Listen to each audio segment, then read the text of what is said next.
Good morning, thank you for being here. I'm certainly happy to be here. Last night it occurred to me that yesterday for me was 22 hours of wakefulness. So sleep was sweet last night. And we are going to cover a very solid topic this morning. Jiu-Jitsu is an art form, and my firm conviction on what we're going to cover is the fact that multiple technique flow embraces that art form in its most solid and most pure sense. That said, I want to start out in an unconventional way and violate the rule of staying right here, right at the get-go. My bride would tell you I'm pretty good at violating rules. And direct your attention to what we have over here. And what I'd like to do is take the first 10 or 15 minutes and begin a class here like we begin it in our dojo back in Florida. The idea of sharing what we do there that seems to work well for us, and the chance that some of it or all of it works well for you. So we have a table, a huge pool table in the middle of a very large dojo we've been blessed to work with. Entire second floor of a massive youth center. And we put these charts out. I teach a class of anywhere from 6 to 16 students at a time. Sometimes I have a guest sensei help me about 1 to 2 weekends out of a month. Otherwise, it's just me, myself, and I. This has made it very efficient and very effective. So I'll show you the system we've set up. Logan, before I go there, would you come up for just a moment and tell, in your own words, how the charts work? Because you've used these as a student as well. So you have the techniques alphabetized by Japanese name running down the left side. The second column has the English translations with the number that corresponds to the techniques number in the big book. And then the techniques are all divided into attack, block, strike, throw, and grapple with these brief sort of descriptions of the techniques. So what happens is when we're working in the dojo, say we're working on blue belt, I want some confirmation on the Mai Yubi Nagi. I find Mai Yubi Nagi here, it's 42. So I go to the chart, I look at 42, and say I can't remember what attack it starts with. I can see here that it's a right hair grab from behind, so we immediately go back to working. And it's not a question we have to ask him, my training partner, and I can just look at this and say, okay, it's a right hair grab from behind, and we get back with it. So it feels very streamlined. The charts allow me to say I've got, say, 2 people working green belt. I can put them on green belt, have them start at the bottom, work their way back, start at the top, work their way down, follow the numbers. They become quite self-sufficient. I can then go from group to group to group and check. They don't know when I'm going to pop in, who I'm going to be focusing on, but they stay on task. And so there's a degree of efficiency and effectiveness that's ramped up through the use of the chart. These charts took me a long time. I have no idea because I had such fun making them that I'd work on them in the middle of the night. 6 hours at a time, 6 minutes at a time, and they've served us very well. I have small versions of this, 8.5 by 11, that I can send you, and I'll have a handout later on. You can just contact me. I send you a digital copy. You can print out your own. You can expand them like I did here and laminate them. These have been used for 7 years, 8 years now, and they're still in relatively good condition. So there you have it. Over here we have our break fall techniques. I've developed a mat system that is 6 inches thick. 2 inches on top is cross-link polyethylene foam mats. Underneath that is 11 30-seconds plywood that is Velcroed together. Underneath that is 4 inches of S12S foam. It's like walking on a cloud. When you videotape me or another person doing a hard high fall, you can actually see the epicenter and the shock wave come out on the mat. You can see it absorb the energy. It's really cool. And it allows us to work everything from front flip falls, number 15, or something as basic as a side fall. So these are the 15 falls that my students work on.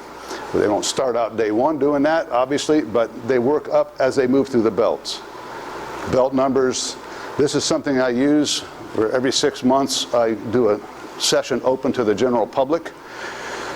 which is teaching them basic street techniques so that college kids going off to school have a little street smarts. Rapid ground submissions for the 30% of the time a fight can go to the ground.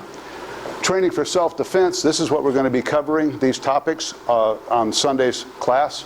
We call this street kata. And again, very practical, very hands-on. And it's one thing to operate efficiently and effectively in a dojo. It's an entirely another to be on the street. This puts us closer to street application in the dojo. That's what I like about it. All the kata and all the waza. This chart they do not find intimidating. This is yellow belt, this is green belt, and so forth. They just know where they stand on that spectrum and what their goals are as they advance through the belts. So, if you get a chance, 7 years ago, guys. Okay. If you just follow my lead.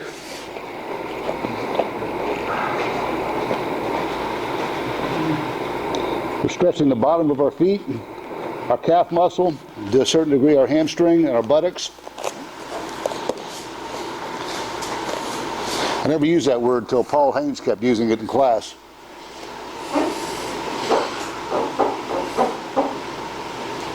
Go back to the original stance, please. And then reverse.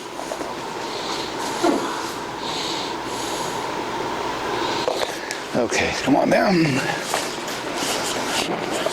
Bottoms of your feet together. Draw your ankles in.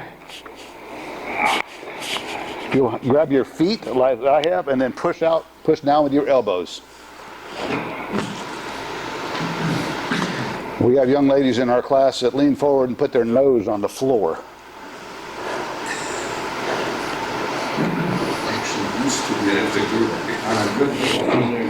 This is as far forward as my body will take me right there. Okay, feet out. Okay, if you can touch your toes, please do so. If you can't, your name is Logan, for sure. Palms here, walk them forward, please. You go about 1 more inch. Okay, feet out, feet in. Feet out, feet in. Up and over, palms down. Legs straight.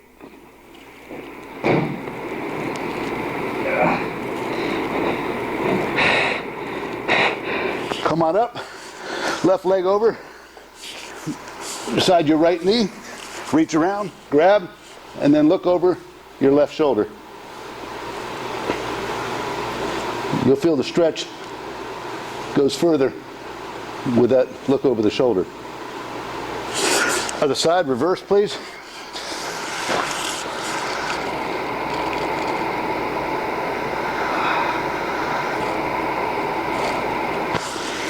Stretching should not be painful. It should feel gentle. You should feel the muscle being stretched. If you'll lie back down, run your ankle down your knee towards your waist, as close to your waist as you can get it comfortably, and then push out gently at the knee. You'll feel this in the hip.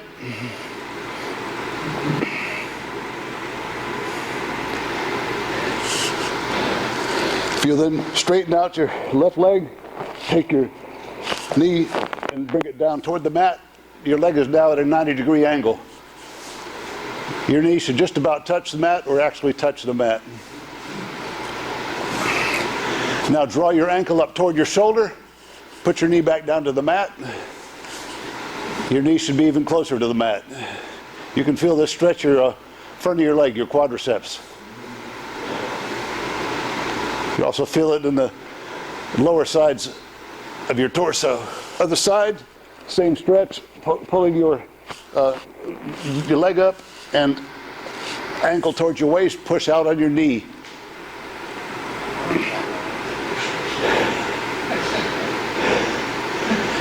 You then straighten your leg out, your right leg out, 90-degree angle, bring your knee down toward the mat. Draw your ankle up toward your shoulder.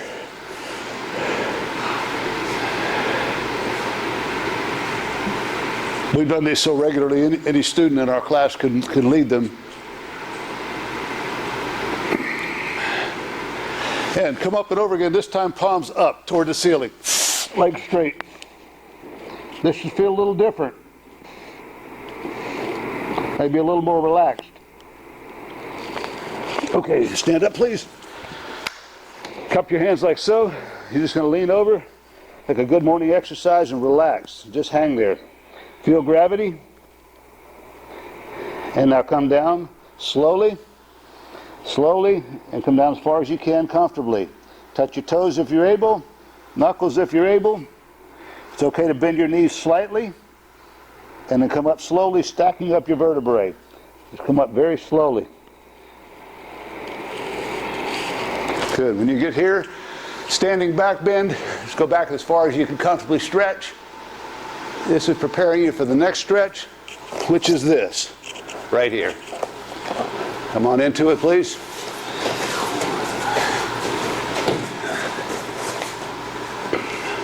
This is often we get some clown in our class that brings their feet up, starts to bark like a seal. There's one in every class. Supermans, this is where we sing happy birthday. Anybody got a birthday this week?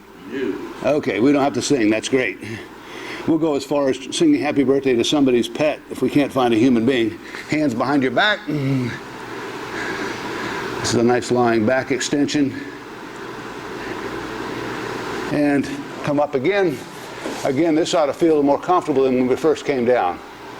Relax your torso, relax your ab muscles. Let the stretch take hold. Very good. Stand up. Hand in the middle of your back. Grab and lean to the right.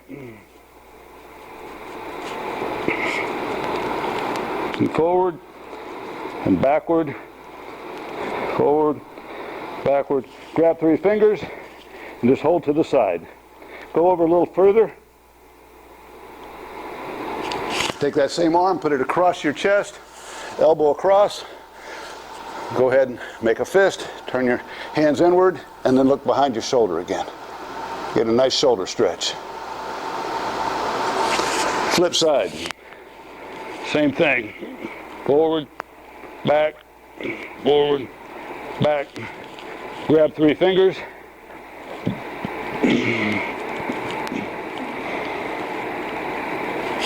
And then arm across your chest.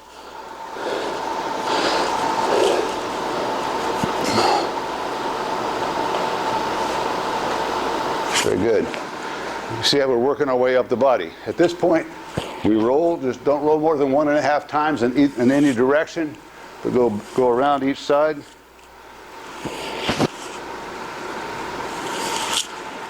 And the last segment is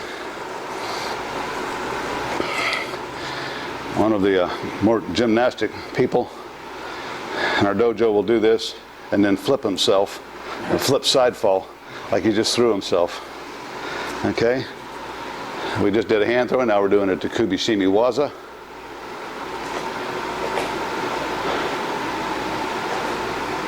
Yes, you can move it in and out if you like. Okay?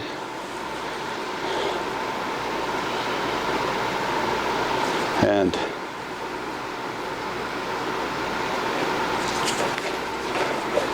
hand throw on the other hand. We call this a dynamic stretch for obvious reasons, and a static stretch.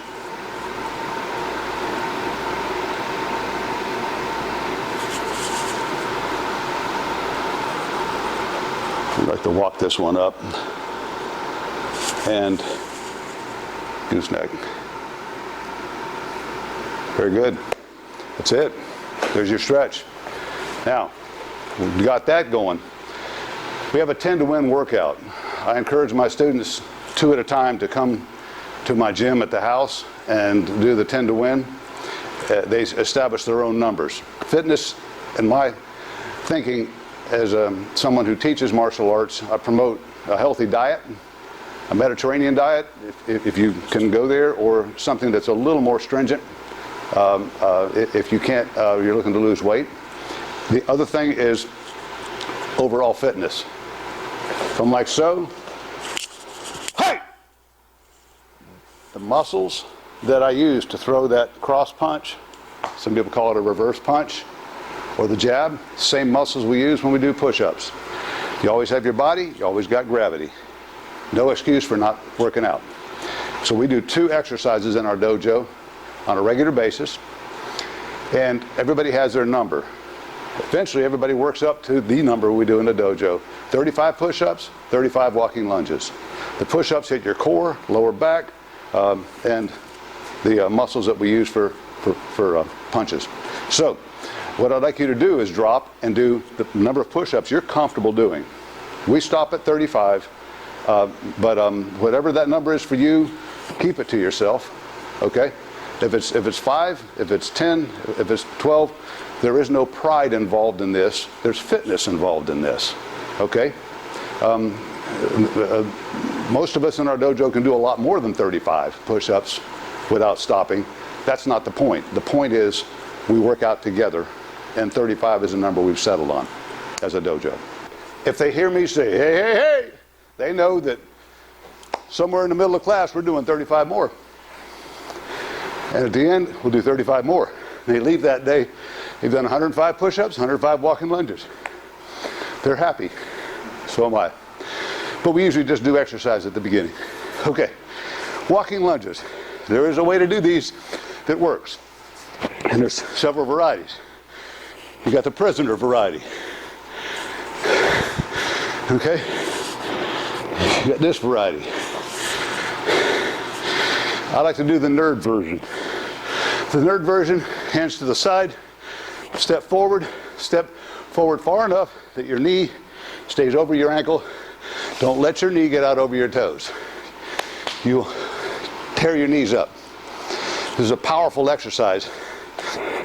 Turn your foot in slightly, keep your balance. If you want more balance, you can put your arms out.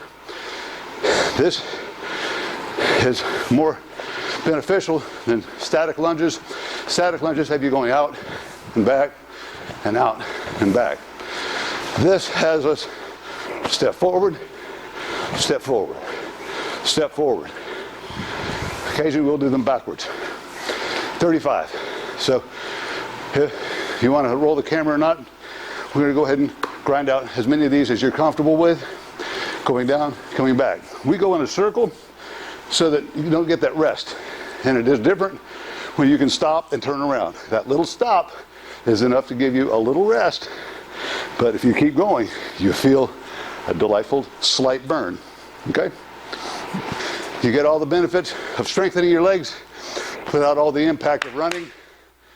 That said, if you like to run, get some good insoles for your shoes that absorb all that pounding, and some good air shoes, and run by all means. Very good. All right, so to gi back up, we'll begin.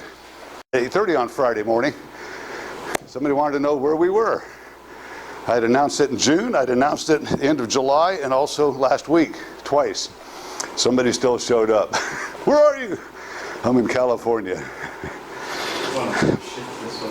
So, we're going to go through the first part of this and just clarify some things before we go into the 60-step itself. If you're concerned that we're going to do all 60 steps today, well, don't be too concerned. We are going to do all 60, but we're not going to do them in order, in total sequence. We're going to do them in order 3 at a time so that you can teach these at your dojos when you get back home. And add one of the regular numbers that you see out to the side.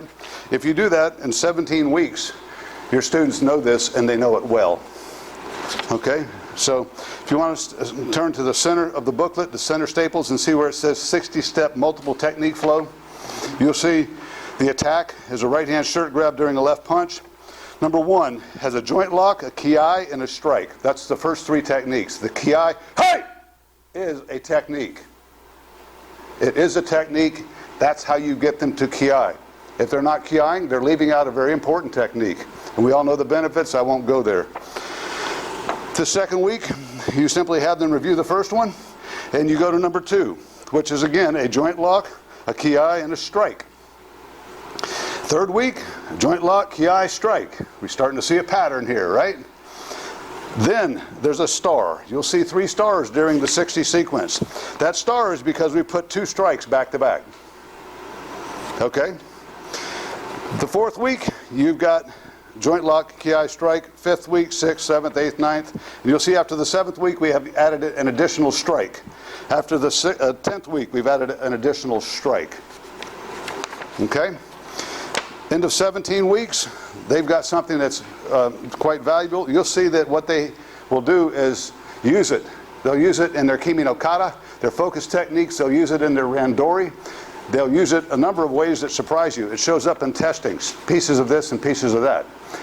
If somebody asks them, what's Jiu-Jitsu? Well, I can show you. They don't need to do all 60. They can do any segment they want. But it gets people pretty well versed very quickly. If you go back to the inside front cover, multiple technique flow heading,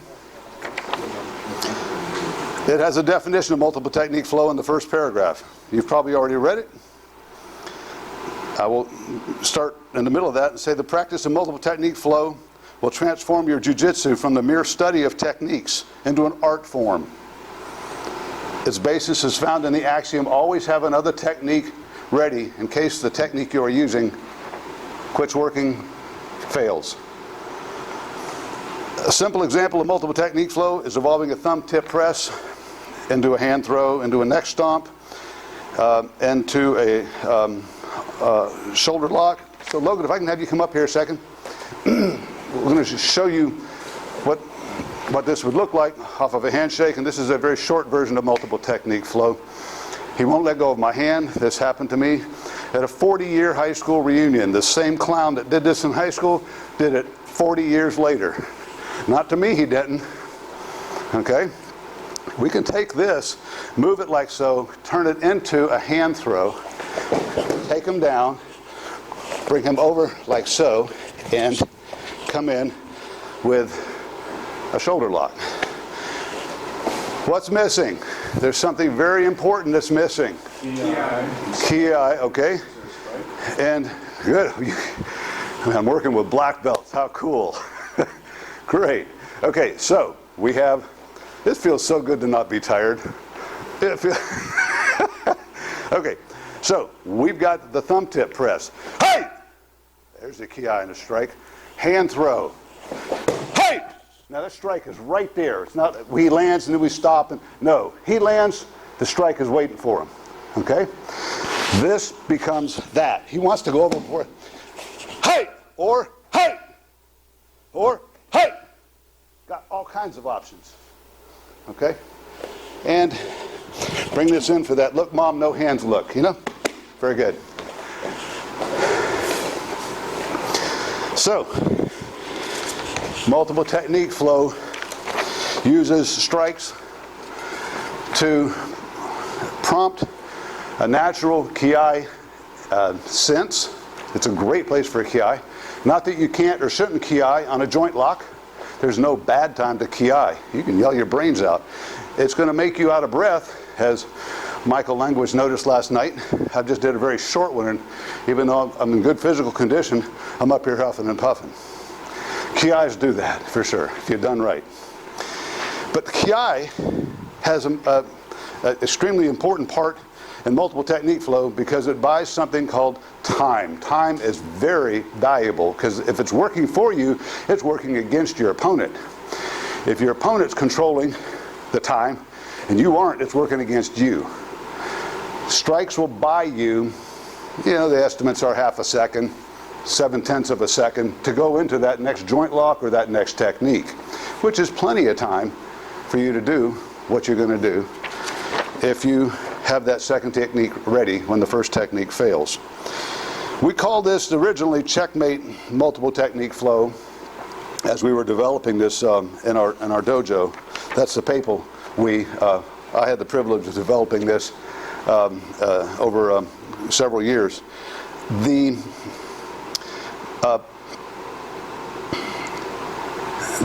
process was one where people realized that the reason we use the term checkmate is that any one of these joint locks can end it.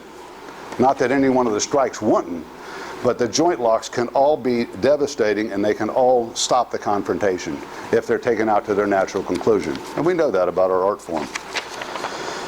When practicing multiple technique flow, do not verbalize your intentions out loud or to yourself. I'm going to violate that one a lot today because I'm going to be teaching it, and I'm going to tell you the things to look for and the nuances that are going to make a difference in what works and what doesn't. However, normally when you are doing this, I'm not stopping in the middle of what I just demonstrated to say, here's what we're going to do next. And maintain constant control of your attacker, and explains how and why. Ki often use strikes to shock, include a variety of lifts. We're going to go into lifts here in just a moment. Remember the law of physics. It states there's only one pivot point per technique. Only one pivot point per technique. We know that from Uro-Harai and some other techniques that we've learned. Respect the fact, and this is so important, that each black belt has a different teaching style, and each student has a different learning style. Give people space to be flexible learning this. Listen to their problems and their requests along the way. Can I do this instead? Or can I, how about would this work? At any point, there is nothing sacred about this. You could take this off in a whole different direction. And you may look at this and say, I like this, this, and this. I like 3 things on these 3 pages, and the rest of it I'm going to jettison. I'm coming up with my own. Great, go for it. Okay? And this is by no means the be-all, end-all. We're starting on another series of multiple technique flows behind this. Allow confidence to develop gradually. The rest of this is pretty much stuff you guys already know. The effectiveness of your multiple technique flow is predicated on a fairly large knowledge base of techniques. If you're going to be doing this on the fly and you're not going to work from a sequence like this, and I encourage people to do that, and we do that in our dojo. Guys, I want you to start out with an Udagaruma Ushiro, and I want you to then take it into a multiple technique flow. Your choice. Go for it. They can use what's coming to mind in their knowledge base, or they can let Mushin take hold. And they might think they want to do something, but their mind just took them someplace else, or their training took them someplace else. It's a great experience. They get to experience Mushin directly. Just like we got to experience Ki last night with that little finger sticking out. Yes. Okay. So, that's very important.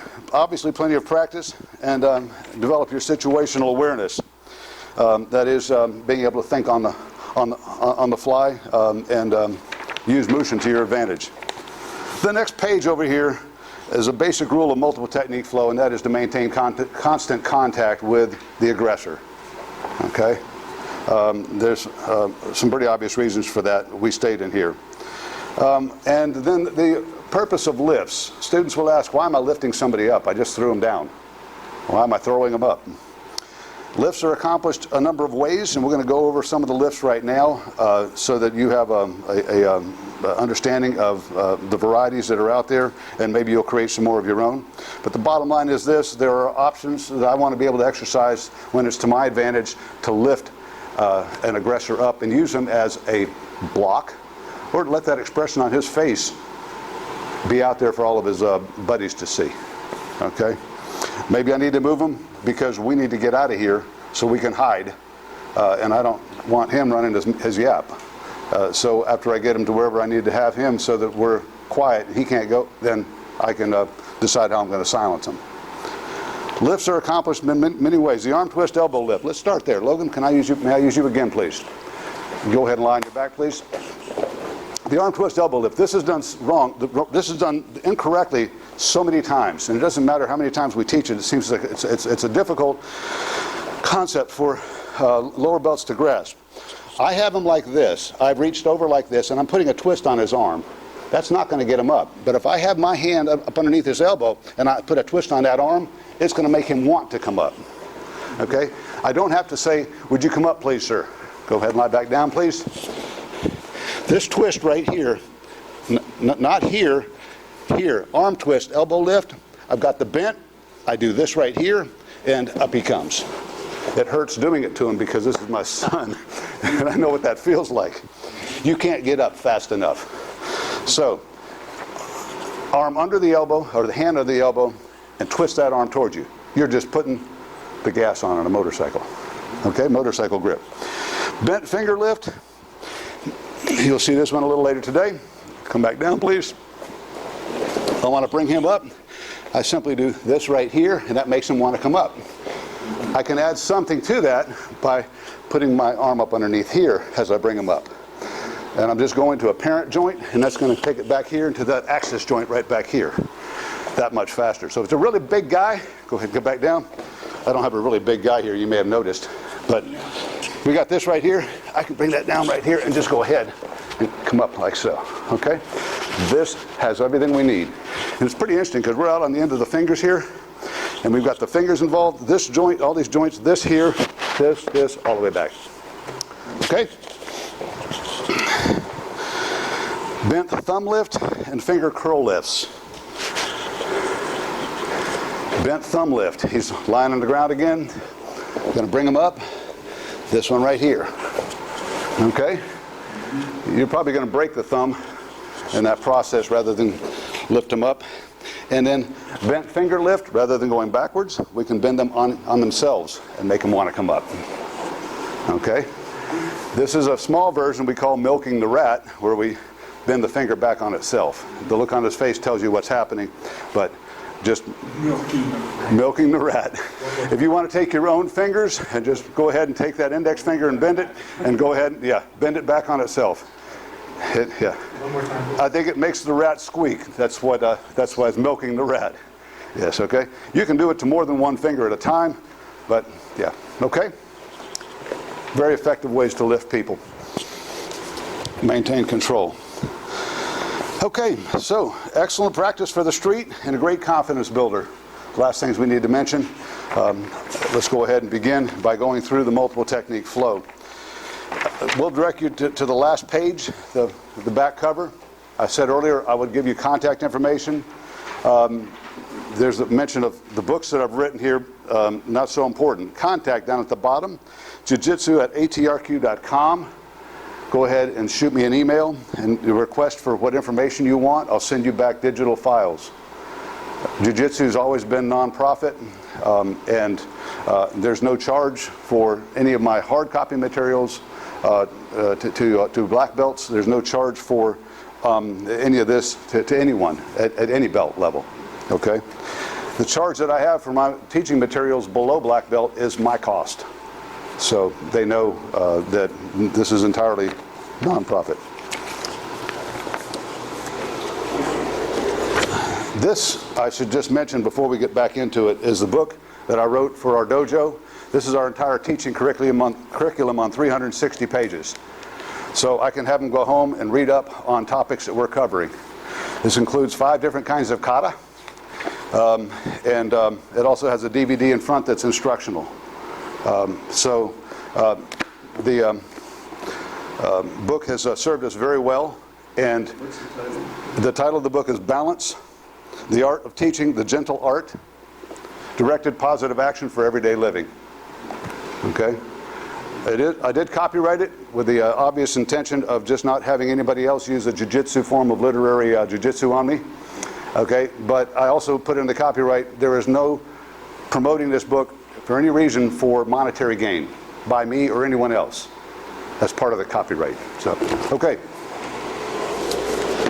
We're going to go ahead and go through the entire sequence. I'm going to show you the entire sequence, and then we're going to go back through one number at a time. We'll hit all 17 in the time I have. If we're fortunate, we'll keep it moving, okay? And then we'll be able to move on to the next segment.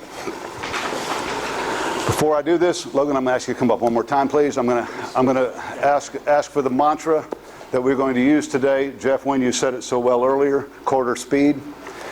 Slow is smooth. Smooth becomes fast. Slow is smooth. Smooth becomes fast. Okay? My students get tired of hearing it. I got tired of hearing Sensei Kirby tell me that coming up through the ranks. Slow it down, slow it down. So, we worked this last night in class, and I worked it at about regular speed. We worked it at about regular speed. You'll see we're going to do this slowly. We'll be able to articulate movements well, and we'll grasp the concept more efficiently, more effectively. So, multiple technique flow sequence. He's going to grab with his right. He's going to throw left. And hold on a second. He's going to throw a punch. I will explain before we get started. That punch is an obvious next step after a grab. Whether I'm grabbed and he intends to punch me or not, the grab alone is enough for me to say, you don't belong grabbing me without my permission. So I can go into this technique. So go ahead and grab and throw the punch. Hey! Hey! Hey! Hey! Hey! Hey!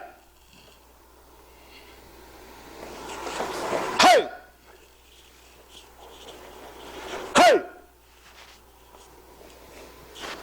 Hey! Hey!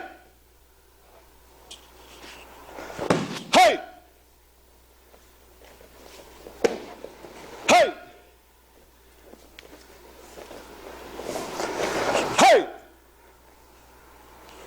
Hey! Hey! Hey! Hey!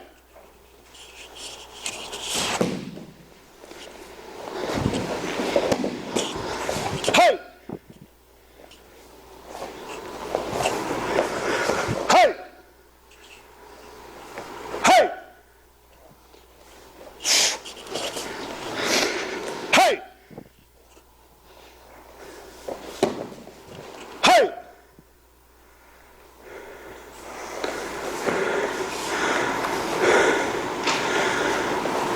Beginning with number one. This is where I'm going to violate the first principle. We discuss the nuances. Thank you, Logan. If you'd like, I can use another rookie at this point. We can kind of spread the wealth, or I can use Logan. You want to take a vote on it? Logan doesn't get a vote. That's fine. Okay. When he grabs, and whether he's got that punch up or not, I already said. Okay. If he throws that punch, and I'm doing this with two hands, even if he lands it, it's going to be a rabbit punch. Okay. We've never had anybody land that punch in our dojo, ever, ever. Okay. And they even know what's coming and how it's coming. This right here, natural instinct. My students want to do this. Last night's class wanted to do this. You're going to telegraph. Don't want to telegraph. Okay. Sometimes one hand comes up, but not the other. Okay. They come up underneath. You're a submarine. You're coming underneath. Okay. You're grabbing. Both hands gripping really solid. Okay. And what I'm going to be doing is an overarm arm bar using my whole body. Doesn't much matter how strong or big this guy is, because this movement right here involves my entire core and body weight like this. I bend. I go drop in base. He has to come down. Okay? I've got a nice twist here. I can send this foot out and land. Break his arm backwards. It's over. I don't need the other 59 techniques. Okay?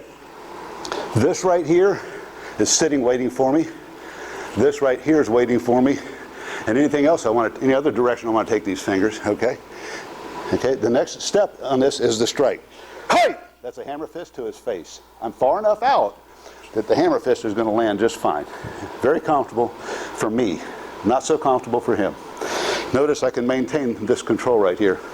As I come around, I'm going to do the hammer fist. I'm going to keep control right here. This can also go like this. You okay? Got a nice little pop in the wrist. Okay? So, we're going to go that far with the hammer fist. Okay? Can I get one more time, switch position? Certainly.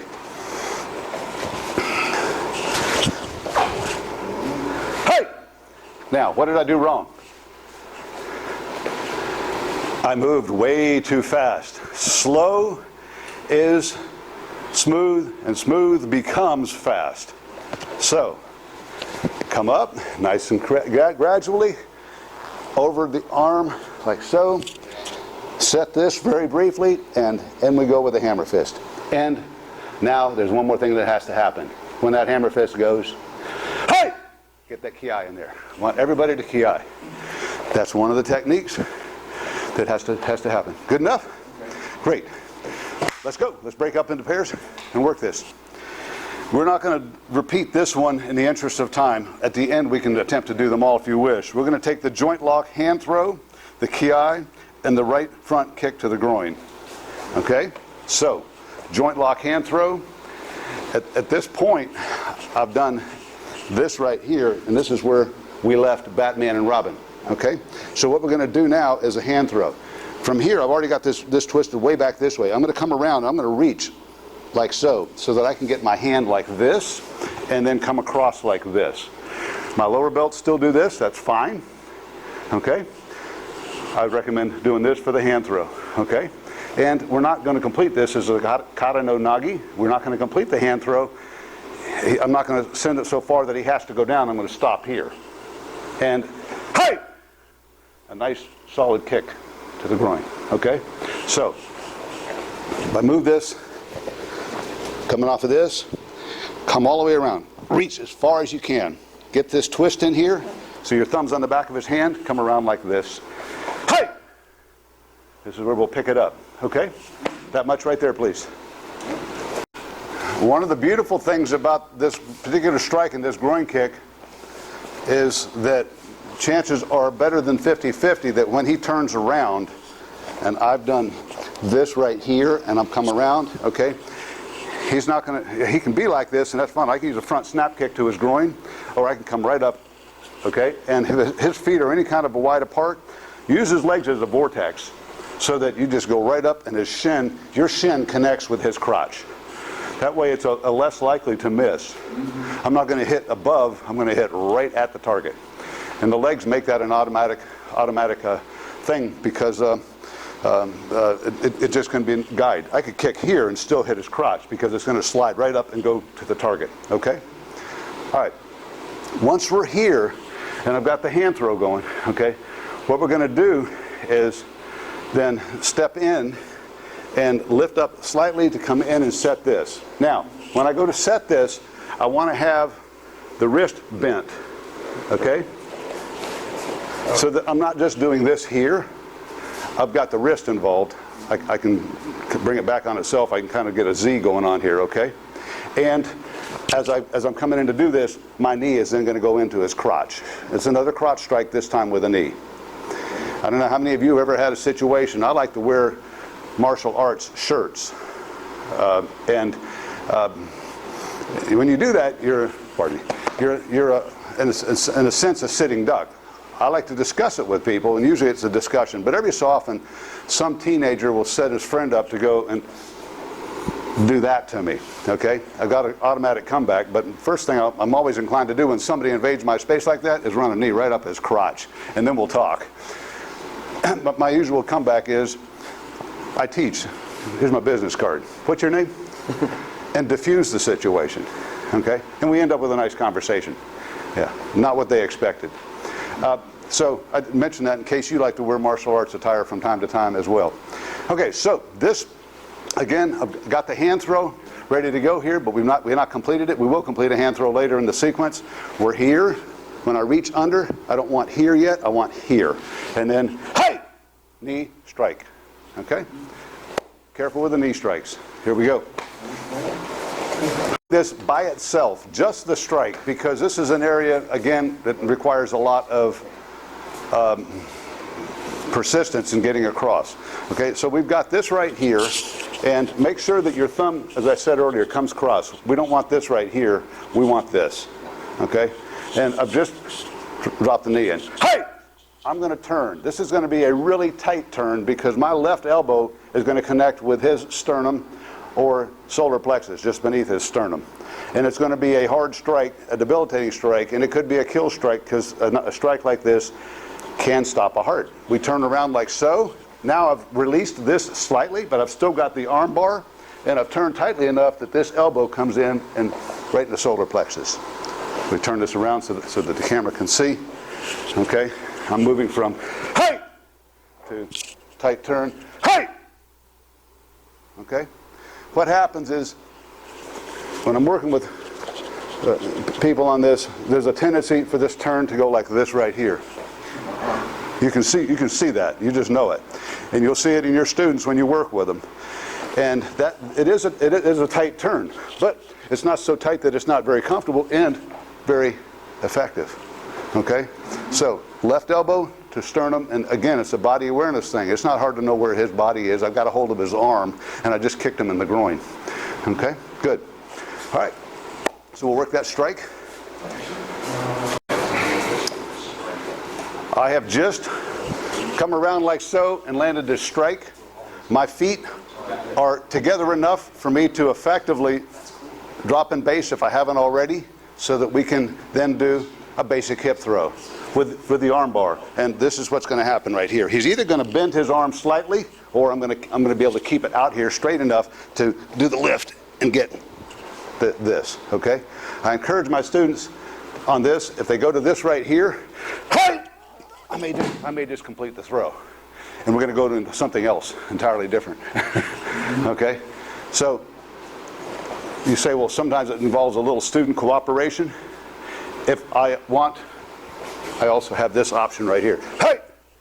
When I turn for this right here, if I've still got that wrist bend, I've still got that arm locked. Okay? If I've got a little remnant of it. If I have a problem with somebody like that, that's going to keep that straight. Okay? All I'm doing is an incomplete basic hip throw from there. Okay? Could you throw somebody one arm that way? Oh yeah, we can complete that. Yeah, you'll feel it when you get your feet off the ground. Right, okay? So go ahead and work this, please. Yes, sir. My students get tired of hearing me say that. Horse stance, riding stance, every joint in your body you can bend is bent when you do this. That's why it's a starting position for a lot of karate forms. Okay? Yes, you don't want your elbow out like this. Before you want to keep a slight bend in that if you can to protect it. Yeah, a bent joint, protected joint. Go ahead. If you're working with somebody who, I start out beneath Logan's center of gravity, this actually works, perhaps more effectively. Hey, I'm like so. I'm already below his center of gravity. I've landed this. Hey, and I do this right here. Okay. If somebody's shorter than you, you're going to have a little harder time getting this to go. There's nothing wrong with bringing your other hand up here if you want. We do it one-handed, but this again is choice. Okay. The strike on this, hey, hammer fist to groin. It's just sitting there waiting for you. Okay, and that completes that segment. We're going to speed it up here a little bit because we're going to run out of time. Hey, foot stomp, and that's not toes. That's the top of that foot, and I then reseat this right here, okay? If I want to go into the technique after. Well, after I do this, I can step into this right here, which is a tai tosh, okay? And go ahead and launch this. So, let's go through the segment from here. Hey! Hey! Hey! And then, when you go to this tai tosh, move your body back. Take his space, okay? So that you can then do the tai tosh. People will tend to do this right here. They do this right here to get them up for this, okay? And then, hey, hammer fist, and then they want to do this right here. No, you want to block that foot. He can't step out. This one, if you can get it as well. Sometimes they'll leave the foot back. Go ahead, set the tai tosh, okay? From there, we go to the, hey, foot stomp, okay? So let's do that segment right there, please. Next one, please. Come on, Logan. I have another one on this technique to get complete. Thank you. There you go. There you go. So we're here. Hey! Hey! Hey! Hammer fist, tai tosh, and then, hey! We're going to come around. When we come around, bring your arm. You want to cup, you want to sara his elbow, and keep this right here. Keep this control. Come around like so. You've got the wrist lift. This is, again, turning that, pardon me, I'm going to step you forward here. I'm going to walk a ways here. I get him up on his toes by twisting this wrist, as you know, okay? And I bend him backwards to take out his kazushi. Hey! Knee to his tailbone, okay? In the interest of time, I'm going to reach over like this. Hey! Now I'm closer in, so this is going to be an elbow strike to the side of the head, the neck, or the temple. Temple can be a death blow, okay? Unlike the one earlier where I was out here, I'm going to use a hammer fist. This one you'll come in, you'll already be in here, so you're going to use an elbow strike. Okay? So if you want to just do this last segment, we're here, foot strike, Sara the elbow, come around, lift the wrist, bend them backwards, hey! Knee, strike, the tailbone, hey! Okay? Let's get that much, we'll move on. I just finished the elbow to the neck, the side of the head, or the temple. Okay, and that's my option, by the way, as to whether or not this is a life and death situation. He's in my living room and my family's in the house. Okay, different situation than if we're on the beach and I just want to get away. Okay, so from here, we already got this strike right here. Hey! We're going to come out and hey! Side kick. Okay? Now, you don't want to be hey! And then stand here and try to do a side kick like this. Go ahead and step out so you can land a nice hey! High quality side kick. Even if he bends his knee, it's going to really off balance him. Okay? I'm in position here for a hand throw, and when I go to do this, so I've got that strike, I'm going to go ahead and turn my hand like this, take him down, and then hey! Kick. You saw that earlier. Okay? If you want to continue, because we're running out of time, this right here sets me up to just do this right here. Now I've got the arm twist that's going to have him come over. If it's a really big guy, come back over please, and this arm twist is, I've already got the hand throw like this. I'm going to grip right where I am and put a twist on this. That makes him want to come over. Okay? If it's a really big guy and he wants to resist, I can help myself out by the arm twist and grab behind his neck to get him to come over. Okay? From here, I'm going to drop a knee in on his chest, on the shoulder. I'm going to do that arm twist, elbow lift. Okay? From here, when he comes up, he's greeted with a groin kick. Okay? We get that much? We're going to go ahead and lop off some more. We're lopping off 2 and 3 days at a time here. My apologies, but hey, we're black belts. I've just brought him up, and I've just snap kicked him in the front, okay? I'm going to step in nice and far to get a punch to the solar plexus, okay? And I'm going to make this 1, 2. This isn't a whole series of steps where I do this and then turn around like this and come around. You want as few steps as possible. Okay, so, hey!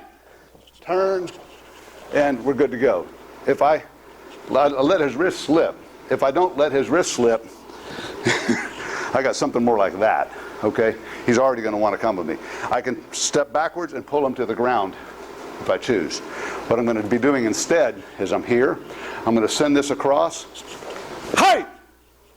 Come in, hey! Send him down.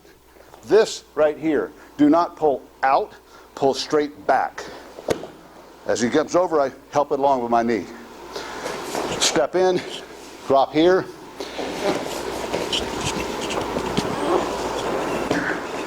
Hey! Kick to the kidneys. A good solid kick to the hey! Kidneys can be as effective as a groin kick. Okay? I've already got a hold here. I've nice wrist grip. Bring this down as I bring the knee up. That hasn't bent over. On this, I'm going to hang on. I'm not letting go again. This grip stays. So, hey! I sleep step, come over. See how I've got the twist here? That makes his elbow ready for my hyperextension or arm break. Hey! Bring this over. I've got that full twisting arm. Hey! And we're done. Okay? What I'd like to do is get as far as the 2 things that really slow people down. Pulling straight back, so he wants to come over on his stomach. And the other one is I get that last grip, I do the sweep step, I don't let go. I maintain that grip. Break the arm, hey! And then sweep step, and then pull. The arm will withstand that full twisting motion there, and it's important not to let go, even in practice on this one. Unless somebody's got shoulder issues and you're going to have to let it slip. Yes, sir. You showed the stand up with the arm against the shin again. Yes, sir. Yes, sir. Yes, sir. I'm like so. The way we get into this is we've got the Gyaku Hijiwaza. This is a reverse elbow technique where I'm going to just be pulling him onto his stomach. And instead, what I'm going to do is send this arm across, step in, take his space, hi! And I'm doing a fisted elbow, a fisted forearm attack on his solar plexus. This is not designed to debilitate. This is designed to distract, knock the wind out of him. It's not going to hurt a lot. Logan, go ahead and yell. Hi! I'm landing it really hard. Hi! And I know it doesn't hurt him a bit. He's reported a number of times. Once I'm here, this comes up to my jaw. This comes here. I bend him backwards, okay, so that his Kazushi's gone, his balance is gone, and then I sweep this leg out. Hey! He will land right where I want him. And I'll get that in a second. Because you see where he lands? All I have to do is slide this foot back, and this knee, and then pull straight back. Yeah. Okay? If I'll show you the component parts. Thank you, sir. If I do this correctly, send this across, hey, set this, and come here, and bend him backwards, okay? I've got control. I'm in on him. When I sweep this, hey, see where he lands? We're right there. We're ready to go. This just comes straight back. Pulling him out this way isn't going to do anything. Pulling him straight back is going to make him come right on over. Okay? Give it a go, please. We got another 3 minutes, 2 minutes. Two things I'd like to close with, and I don't know where the time goes, but you know, we always have a 2-hour class, and 2 hours always goes by like that. That's why I know that jiu-jitsu is like vacation. It's always over too soon. Thank you for the opportunity today. I want to close with two things. Number one, it's not mentioned on here, but mental imagery is powerful training. Many's a time I'll send myself off to la la land sleep by going through this technique sequence forward or doing it from the opposite side. And that's the second thing I want to share with you today. If you look at the end of the technique sequence underneath number 17, it says feel like practicing 60 more steps. Reverse everything by defending from a left-hand shirt grab and a right punch, and do everything the other way. It's fascinating. Your body, once you know one, will pick up on the other really quick, and it supports both of them. So now you got 120 steps. Jeff's over here grinning going, yep, yes, okay. You see why we can take 17 weeks in a regular dojo with lower belts and cover this. And again, I apologize for the amount of time we've had to operate. If you want, we can review this briefly because this is going to be one of the sub-techniques of the 10 techniques we're going to cover in Sunday's class, for those of you who can come back. Multiple technique flow is a part of Street Kata.